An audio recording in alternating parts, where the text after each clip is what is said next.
Hi అండి, welcome back to our channel. ఈరోజు మన వీడియోలో కమ్మగా హోటల్ స్టైల్ అల్లం చట్నీ ఎలా చేసుకోవాలో చూద్దాం. ఇడ్లీలోకైనా దోశల్లోకైనా చాలా టేస్టీగా అనిపిస్తుందండి. ఇలా పల్లీ చట్నీతో ఈ అల్లం చట్నీని సర్వ్ చేసుకున్నామంటే టేస్ట్ మాత్రం అచ్చం హోటల్లో తిన్న టేస్ట్లానే అనిపిస్తుందండి. లేట్ చేయకుండా వీడియోలోకి వెళ్ళిపోదామా? వీడియోని స్కిప్ చేయకుండా చూడండి. ముందుగా దీనికోసం 50 గ్రామ్స్ చింతపండుని ఇలా వాష్ చేసేసుకొని ఒక బౌల్లో వేసుకొని 1 కప్పు హాట్ వాటర్ వేసుకోవాలండి. వేడి నీళ్ళు వేసుకొని ఇలా నానబెట్టుకోవాలి. చిన్న అల్లం ముక్కని చిన్న ముక్కల కింద కట్ చేసుకొని పెట్టుకోవాలి. ఒక 7-8 పచ్చిమిర్చి, 2 టేబుల్ స్పూన్ శనగపప్పు, మినప్పప్పు, దీనికి సరిపడా బెల్లాన్ని కూడా పక్కన పెట్టుకోవాలి. ఇప్పుడు స్టవ్ వెలిగించి ప్యాన్ పెట్టుకొని 2 టేబుల్ స్పూన్ ఆయిల్ వేసుకోవాలి. ఆయిల్ హీట్ అయిన తర్వాత శనగపప్పు, మినప్పప్పు వేసుకొని ఒక 2 నిమిషాలు దోరగా వేయించుకోవాలి.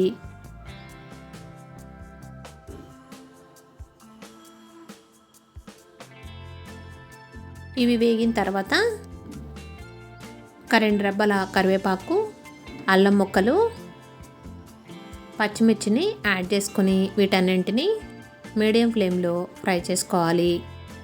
మిర్చి అనేవి బాగా వేగిపోవాలండి. మిర్చి వేగకపోతే పచ్చడి అనేది పసరవాసన వస్తుంది. ఇలా ఒక 5 నిమిషాలు ఫ్రై చేసుకొని వీటిని పూర్తిగా చల్లారనివ్వాలి.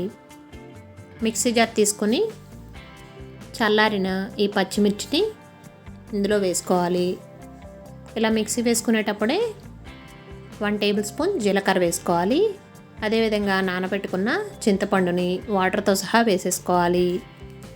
1/2 టేబుల్ స్పూన్ కళ్ళుప్పు యాడ్ చేసుకొని వీటన్నింటినీ మెత్తటి పేస్ట్ కింద మిక్సీ పట్టుకోవాలి. ఇలా మిక్సీ వేసుకున్న దాంట్లో తురుముకున్న బెల్లాన్ని కూడా వేసేసుకుంటున్నాను. ఇలా బెల్లం వేసుకొని మరొకసారి మిక్సీ పట్టుకోవాలి. వీలైనంత మెత్తటి పేస్ట్ కింద చేసేసుకోవాలి. పచ్చడి అనేది ఈ విధంగా మిక్సీ పట్టుకోవాలండి.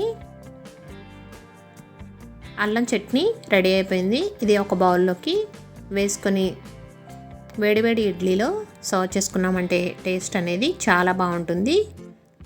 ఇలా అల్లం చట్నీతో, పల్లీ చట్నీతో ఇడ్లీని కానీ దోశని కానీ సర్వ్ చేసుకున్నామంటే అచ్చం హోటల్లో తిన్న టేస్టే వస్తుందండి. పిల్లలైనా పెద్దలైనా చాలా ఇష్టంగా తింటారు. వీడియో నచ్చిందని అనుకుంటున్నాను. వీడియో నచ్చితే తప్పకుండా లైక్ చేయండి. ఫ్రెండ్స్కి, రిలేటివ్స్కి షేర్ చేయండి. మీరు కనుక మన ఛానల్ ఫస్ట్ టైం చూస్తున్నట్లయితే సబ్స్క్రైబ్ చేసుకోండి. కారంగా తీయగా చాలా టేస్టీగా అనిపిస్తుందండి. మీరు కూడా ట్రై చేసి ఎలా వచ్చిందో కామెంట్ సెక్షన్లో కామెంట్ పెట్టండి. వీడియో నచ్చితే లైక్ చేయండి, షేర్ చేయండి, సబ్స్క్రైబ్ చేసుకోండి. Thanks for watching.